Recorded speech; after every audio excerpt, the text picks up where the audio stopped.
Good morning बच्चों। हमने कल कुछ पॉइंटों को डिस्कस किया था जो कि बहुत ही महत्वपूर्ण पॉइंट है, और जितने भी पॉइंट करवाने जा रहा हूँ अब से लेके इससे पहले मैंने जो पॉइंट करवाए थे वो सारे पॉइंट अपने आप में बहुत ही महत्वपूर्ण थे, क्योंकि वो पॉइंट अपने पूरे चैप्टर का बेसिक है, पूरे चैप्टर का निचोड़ है वो। ठीक है, आज बात करते हैं प्लाज्मा झिल्ली की। तो प्लाज्मा झिल्ली देखिए क्या होती है। एक ये कोशिका की सबसे भारी परत होती है, भारी मतलब सबसे जो भार होती है। ठीक है, जो कोशिका होती है इस कोशिका की सबसे भार वाली परत होती है प्लाज्मा झिल्ली। ठीक है, क्या काम होता है इसका।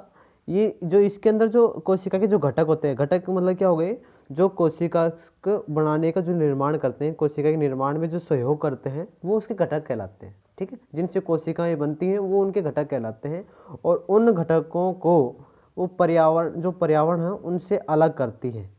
ठीक है, पर्यावरण से क्या करती है, अलग करती है। ये जो झिल्ली है, ये जो बाहर की जो परत है, ये पर्यावरण से इनके जो घटक है उनको अलग करती है।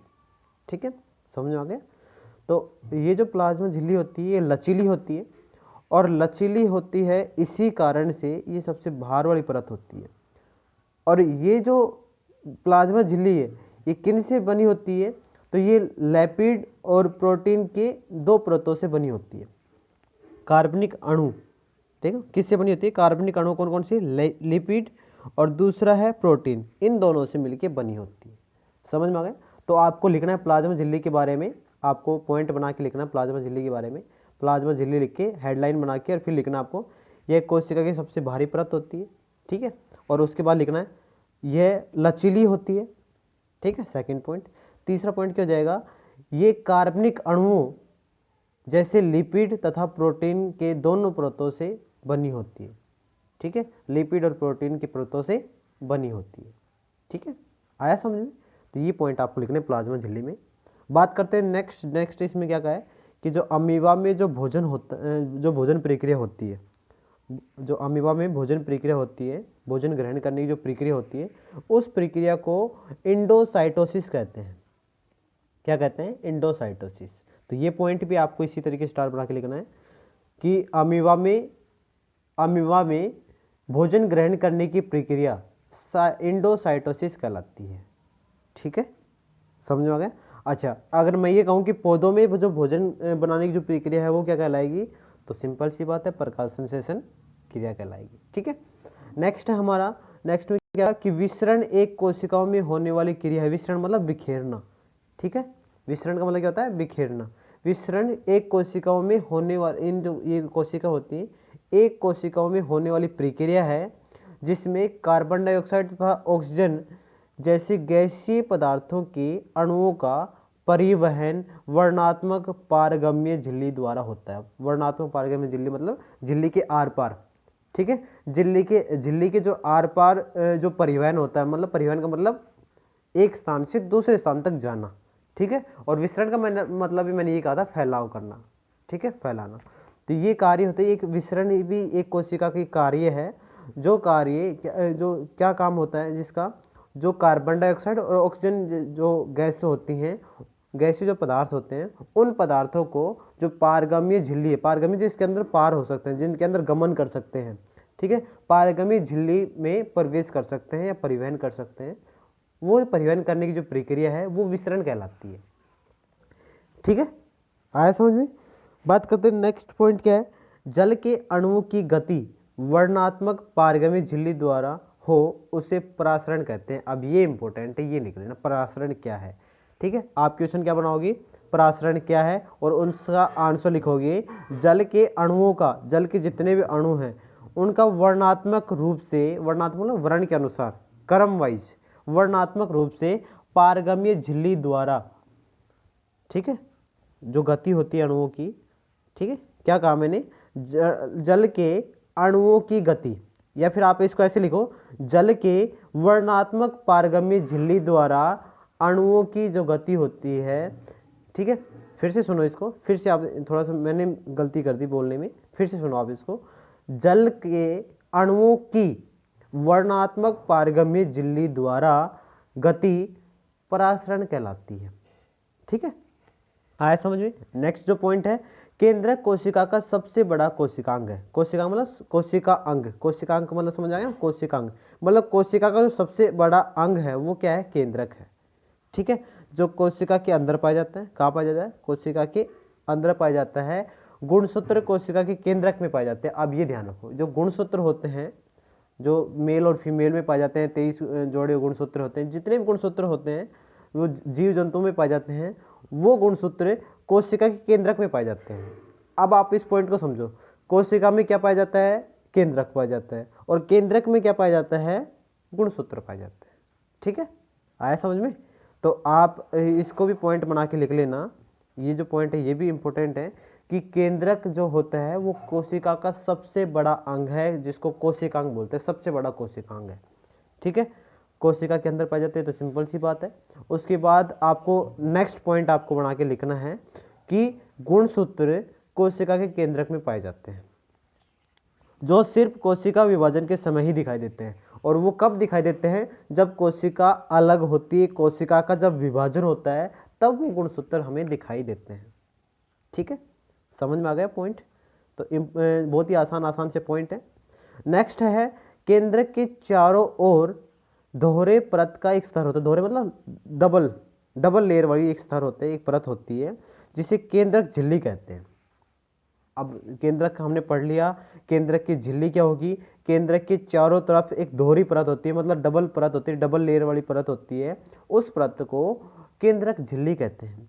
अच्छा, केंद्रक झिल्ली में छोटे छोटे छिद्र पाए जाते हैं, ये बस समझने के लिए, लिखना नहीं है ये पॉइंट। ठीक है, केंद्रक झिल्ली में छोटे छोटे छिद्र पाए जाते हैं, और इन छिद्रों के द्वारा केंद्रक के अंदर का जो कोशिका द्रव्य होता है, केंद्रक के अंदर क्या पाया जाता है, कोशिका द्रव्य। द्रव्य मतलब पदार्थ होता है, तरल पदार्थ होता है कोशिका के अंदर, जो केंद्रक में पाया जाता है। केंद्रक के अंदर कोशिका द्रव्य केंद्रक से बाहर जा पाता है, किसके कारण, उन छिद्रों के कारण। ठीक है, मान लो ये केंद्र हमारा, ये केंद्रक है, और इस केंद्रक के चारों तरफ ये है उसकी झिल्ली, डबल लेयर वाली। ठीक है, ये उसकी झिल्ली है। ठीक है, आप देखिए इसमें जो कोशिका द्रव्य भरा होता है, इसमें पाए जाते हैं छिद्र। ठीक है, और इन छिद्रों की सहायता से जो कोशिका द्रव्य वो बाहर निकलता है। ठीक है, समझ में आ गया। तो ये पॉइंट क्लियर हुआ। नेक्स्ट जो हम बात करते हैं, गुणसूत्र का जो छड़ाकार मतलब जो सिलेंडर की शेप में होते हैं, या फिर जैसे हम बताएं कि जो रस्सी होती है, रस्सी हमारी जो मोटी रस्सी होती है, वो भी एक सिलेंडर की फॉर्म में ही होती है। ठीक है, मतलब लंबी भी होती है और गोल भी होती है। उसका जो आगे का छोर होता है गोल होता है, और वो एक लंबी नली जैसी होती है, इसलिए उसको छड़ाकार बोलते हैं। नली का आकार भी बोल सकते हैं आप। गुणसूत्र का जो नलिकार संरचना होती है, जो कोशिका केंद्रक में पाया जाता है, ये कोशिका विभाजन के समय दिखाई देती है। यह अभी हमने पढ़ा था। गुणसूत्र में आनुवांशिक गुण होते हैं। अब आनुवांशिक गुण क्या होते हैं, आनुवांशिक की हम बात करें, थोड़ा सा हम इसको वैसे मतलब डीपली नहीं पढ़ेंगे, डीपली हम नेक्स्ट क्लास में पढ़ेंगे। आनुवांशिक मैं आपको बता देता हूँ, वंश के अनुसार गति करना। ठीक है, जैसे हमारे कुछ लक्षण हैं, हमारे जो पेरेंट्स के कुछ लक्षण हैं, वो लक्षण नेक्स्ट पीढ़ी में उन मतलब बच्चों में या संतानों में क्या हो जाते हैं, स्थानांतरित हो जाते हैं। ऐसे गुण जो माता पिता से बच्चों में चले जाते हैं, उन गुणों को आनुवांशिक गुण कहते हैं। ठीक है, समझ में आ गया ना। तो गुणसूत्र में आनुवांशिक गुण होते हैं जो माता पिता से डीएनए की फुल फॉर्म याद रखना, डीऑक्सी राइबो न्यूक्लिक अम्ल, ये आपको लिख भी लेनी है। ठीक है, डीऑक्सी राइबो न्यूक्लिक एसिड। ठीक है, आप हिंदी में लिख लेना इसको, मैंने इसको इंग्लिश में लिख दिया, कोई दिक्कत नहीं है, आप इसे हिंदी में लिख लेना क्योंकि आपको याद हो जाएगा। डीऑक्सी राइबो, डी का मतलब डीऑक्सी राइबो, एन का मतलब न्यूक्लिक, और ए का मतलब एसिड। ठीक है, फुल फॉर्म आपको लिखनी है। अणु के रूप में अगली संतति में क्या हो जाते हैं, चले जाते हैं, अगली संतति में स्थानांतरित हो जाते हैं। माता पिता से डीएनए के रूप में क्या हो जाते हैं, अगली पीढ़ी में स्थानांतरित हो जाते हैं ये गुणसूत्र। ठीक है, क्रोमोसोम अभी बताया था, क्रोमोसोम क्या होते हैं, गुणसूत्र ही होते हैं। क्रोमोसोम डीएनए तथा प्रोटीन से बने होते हैं, ये भी आप नोट कर लेना, इंपॉर्टेंट पॉइंट है, इसको आप नोट करोगे कि क्रोमोसोम क्या है। क्रोमोसोम आप ब्रैकेट में लिखना, गुणसूत्र क्या है, तो आप इसका आंसर लिखोगे क्रोमोसोम या गुणसूत्र डीएनए तथा प्रोटीन से बने होते हैं। ठीक है, ठीक, समझ में आ गया ना। तो ये पॉइंट है, ये पॉइंट आपके लिए इंपॉर्टेंट है। ठीक है, गुणसूत्र के आपको एक क्वेश्चन बनाना है कि गुणसूत्र क्या है, तो गुणसूत्र क्या होते हैं, आपको इसमें लिखना है कि गुणसूत्र में आनुवंशिक गुण होते हैं, गुणसूत्र में आनुवंशिक गुण होते हैं तथा गुणसूत्र क्रोमोसोम जो है, या फिर इसी को बोलते हैं गुणसूत्र। गुणसूत्र डीएनए तथा प्रोटीन से बने होते हैं। 2 पॉइंट आपको लिखने हैं। गुणसूत्र क्या है ये आपको लिखना है, उसमें सबसे पहला पॉइंट लिखना है कि गुणसूत्र में आनुवंशिक गुण होते हैं तथा ये डीएनए तथा प्रोटीन से बने होते हैं। ठीक है, लिख लोगे ना। तो ये पॉइंट था इसका, आपको समझ में आया होगा, बहुत ही अच्छा पॉइंट था। बात करते हैं नेक्स्ट जो पॉइंट है, डीएनए अणु में कोशिका के निर्माण तथा संगठन की सभी आवश्यक सूचनाएं होती हैं। अब देखो, जो डीएनए होता है उस डीएनए में भाई कोशिका का निर्माण हो रहा है या कोशिका जुड़ रही हैं, वो सारी सूचनाएं कि कब निर्माण हो रहा है उनका, कब उनका संगठन हो रहा है, ये सारी सूचनाएं उनके लिए आवश्यक होती हैं। ठीक है, समझ आ गया। नेक्स्ट जो है, डीएनए के क्रियात्मक खंड को जीन कहते हैं, ये आप नोट कर लीजिए, ये भी इंपॉर्टेंट पॉइंट है। जीन क्या है, जीन आप लिखोगे जीन क्या है तो आप आंसर लिखोगे डीएनए के क्रियात्मक खंड, क्रियात्मक जो क्रिया करता है, डीएनए का जो कार्य करता है वो जीन कहलाता है। ठीक है, आनुवांशिक गुण को नेक्स्ट पीढ़ी में जो स्थानांतरित करता है वो जीन कहलाता है। ठीक है, समझ में आ गया ना। तो इसको आप इतना लिखना, जीन क्या है, डीएनए के क्रियात्मक खंड को जीन कहते हैं। ठीक है, नेक्स्ट जो पॉइंट है उसमें आपको कह रखा है कि जो कोशिका कोशिकीय विभाजन की प्रक्रिया में भाग नहीं लेती, जब कोशिका विभाजन होती है उस विभाजन के समय जो कोशिका भाग नहीं लेती, मतलब जो जिस कोशिका का विभाजन नहीं होता है उसमें यह डीएनए क्रोमेटिन पदार्थ के रूप में विद्यमान होता है। बस ये नोट कर लो आप, ये पॉइंट ऐसे के जो कि तो ऐसे कैसे नोट कर लेने इसको, कि ऐसी कोशिका जिसका विभाजन नहीं होता है, विभाजन प्रक्रिया में वो भाग नहीं लेती है, उनमें जो डीएनए होता है वो क्रोमेटिन पदार्थ के रूप में विद्यमान होता है, क्रोमेटिन पदार्थ है उसके रूप में विद्यमान होता है। बस आज के लिए हम इतना ही पढ़ेंगे, बाकी हम करेंगे नेक्स्ट क्लास में। आपको जो जो पॉइंट मैंने बताए वो नोट करने हैं आपको फिर नोटबुक में अच्छे तरीके से, बढ़िया तरीके से, और फिर इनको डेली आपको लर्न भी करना है। देखो डेली अगर थोड़ा थोड़ा पढ़ोगे तो आपको धीरे धीरे लेसन समझ में आने लग जाएगा, क्वेश्चन याद करने में आपको परेशानी नहीं होगी। तो आपसे बस एक ही रिक्वेस्ट है कि जितना पॉइंट आपको करवाए जाए उतने पॉइंटों को आप एक बार फिर से दोबारा देखा करें, दोबारा लर्न करें। अगर वीडियो आपको अच्छी लग रही है तो वीडियो को लाइक करें, ज़्यादा से ज़्यादा इसको शेयर करें, और हाथ जोड़ के रिक्वेस्ट है कि इस चैनल को सब्सक्राइब कर लें, ज़्यादा से ज़्यादा शेयर करें, वीडियो को लाइक ज़रूर किया करें, क्योंकि लाइक करने से हमें ये पता चलता है कि कितने बच्चे ऐसे हैं जो ये वीडियो देख रहे हैं और उनको ये वीडियो पसंद आ रही है। मिलते हैं नेक्स्ट क्लास में, तब तक के लिए नमस्कार।